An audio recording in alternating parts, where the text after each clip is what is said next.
Hello and welcome back to my journey from normal to Norway. I'm going to start this video with some insecurities, mild complaints, humorous updates, and then we'll get to the point. First of all, insecurities. I just want to say it, name it, get it out of the way so it's not on my mind anymore. I'm feeling iffy about my hair right now, but I decided to film and post a video anyway because I really wanted to. Actually, I was really thinking about it the last couple of days, but my allergies were majorly acting up. I was sneezing all the time and I did not trust myself to film one of these videos without sneezing. So I held off for a couple days. But also, so the hair, it's pandemic times, everybody. I have not had a haircut since the end of February last year. I was actually really lucky that I had a haircut so close to this whole thing starting off over here. And so anyway, it's been a while. The bangs are growing out. I don't know if I'm going to continue doing that, or it started out as like, I just want to give her more to work with when I go back to getting my haircut, but who knows? And so like, I have this thing going on where I think only I can see it. Nobody else is looking at me and being like, wow, that's messed up. But like, I don't love it when it feels like, because I part my hair this way, it's like so much more hair is happening on this half of my head than this half of my head. So it feels like there's this imbalance and there's no particular shape to it. And like, it's just stuff is happening. Stuff is happening. So I just wanted to like state that so I can move on. Thank you very much for listening. Next is going to be the mild complaint section. As a reminder, I'm living in Los Angeles and it is hot. It is way too hot right now. It got back up to 90 degrees. I think it was 89, but I'm gonna say 90 today. And I'm not okay with that. Like, I'm not okay with that ever. I don't want it to ever hit 90 degrees, but definitely not in January. You know, a winter month. So I'm quite displeased about it. I had to like bring my tower fan out of its hibernation in my closet, plug that bad boy in, and it's like a foot away from me right now, but I turned it off to film this, so I'm like even extra hot right now. And I know that some people out there, I'm sure, are just thrilled about it, loving that sunshine and that warmth. It's not for me. It's just not for me. So I'm not loving this. So it's supposed to be cooling down next week. I sure hope it does. LA will tease me sometimes. It'll forecast that it's gonna cool down and then it doesn't, or it doesn't enough for my liking. So we'll see what happens there. Hopefully this fan can go back to sleep real soon for a long time. Have a really, really long nap there in the closet. That'd be great. Okay, next humorous update I promised you, or hopefully you'll find it humorous. That's the way I'm have chosen to look at it. I was very excited because I, after over 4 years, ordered a new phone. And I'm excited just in general. I mean, it's gonna be able to do a lot more and look cool and all of that, but also like, who knows how much it'll improve my filming of these videos. And so I was, you know, all excited to say this is my last video that I'll be filming on, you know, my current phone, which is, you know, over 4 years old at this point. So I ordered it. It was supposed to be delivered today. They said we couldn't deliver it even though no one knocked on my door. I was here. I was ready. So then tonight after work, I drove over to the FedEx pickup place that's not right down the street. I had to drive a little bit of a ways away. Picked it up, ran some errands, came home, ate dinner, and then I went to open it up and there's no phone in the box. Like, there's the little like card thing with the Apple sticker, there's the little cord thing, and there's no phone.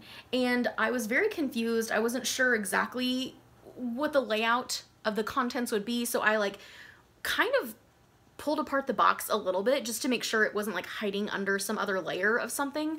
But no, there is straight up no phone in that box. And of course it's like too late at night to really, I tried to call a number, but you know, they were basically like, we're closed. So that's a project for tomorrow. I'm gonna have to figure out, and now of course I'm like all worried that like people aren't gonna believe me, because how convenient would that be, you know, to be like, oh, I didn't get a phone, can you give me another one for free? And it's like, no, but I really don't have one. Like, I will take whatever lie detector test they want me to take. Like, the phone didn't come. So anyway, that's that. And I like ordered a phone case and screen protector and all this stuff, and like that came in today. That was delivered just fine. So I have the accessories for the phone. I just don't have the phone itself. So hopefully that will be resolved quickly and easily, and I'm hoping that the next video I post will be filmed on that thing and not on this thing. I will keep you updated and let you know. So that's, yeah, that's my life. I don't know what kind of luck I'm having right now, but that's that. So now to the point of tonight's video, which I've been thinking about. So we're in mid-January now. Yeah, 15th, midpoint. And I've never been a resolutions person. I've never liked that idea. I haven't had a good relationship with them in the past because, you know, in years past when I just had such negative thoughts about myself, like I've talked about on here before, when I used to just really bully myself and even hate myself, I just always saw myself as never being able to keep a resolution or follow through on it. So it would just, you know, turn into a failure. And that was not okay and unacceptable, and that would mean that I was a failure and there would be a lot of shame involved in that. You know, I'm a bad person, I'm a lazy person, I, you know, am a weak person, all of these things. And so because of all of those awful thoughts and assumptions about myself related to goals and New Year's resolutions, I just didn't do it. I was like, I'm gonna go ahead and not do that and pretend that I'm, you know, above it or too cool for it or whatever, when really I think it was a lot of fear and self-judgment and all of that. And so I've just kind of never gotten into the habit of doing that, and I still don't really love the idea. And so, you know, but I want to get better about being able to set goals for myself and to set realistic goals, and then to be able to set up steps to get there and to take those steps. I am great at the daydreaming and coming up with like the big idea, the big end vision, but then I don't look at the steps that it would take to get there and then figure out, okay, what does it need? How do I do it? And then let me take those steps. So I don't know, I want to get better at that. So I still want to kind of create some goals or wishes or intentions is maybe the word that I'm leaning towards. Just hopes for myself. And so I guess I'll say my 2021 intentions for myself. Over the last couple of weeks, I've been thinking about it, and I've come up with 3. And, you know, I wanted them to be clear to me. I didn't want them to seem vague or really broad or open-ended, and I wanted there to be actionable verbs. And so anyway, I feel like I finally came up with 3 that I feel good about, that I'm happy with, and that I really do want to implement more in my life, that I want to become more about these things. So here they are. Number 1, this is the trickiest one for me wording wise, but I think I landed on what I liked the best. And it is decrease expectations and increase possibilities. It's that decrease increase that I was kind of like, eh. But, and here's what I mean by that. I don't want to have a bunch of expectations of myself, of other people, of situations, because I can't control all of that. And so I don't want to have, you know, any negative emotions or judgments based off of unmet expectations. And so I feel like the more open I am to those possibilities and not being clouded by those expectations, I feel like the expectations would close off possibilities. And so it's like really only supposed to look at that one way. And if it doesn't, nothing else counts, nothing else matters, nothing else is good. And so I want to be open. I want my eyes and my mind and my heart to be open to what could possibly happen. And so, and to see the beauty and the opportunity in those possibilities. And so I feel like that would lead me to a place of being more excited about taking those steps when I see them. Well, first of all, seeing them, and then second, taking those steps. So that's kind of the idea behind that first one, to decrease my expectations and increase my possibilities. The next one is to be my own cheerleader. Words of affirmation is one of my love languages, and I enjoy affirming others, and it feels weird to talk about myself like this, but I feel like my friends would see me as somebody who is encouraging and supportive with my words. And so I feel like I build up and speak well to my friends, to other people who I love, but I have not had a great history of doing that with myself. And that's definitely something that I've been working towards and getting better at, but like I really want it to be just part of my nature, part of who I am, how I live my life, and how I treat myself. I want to be my own cheerleader. So there's that.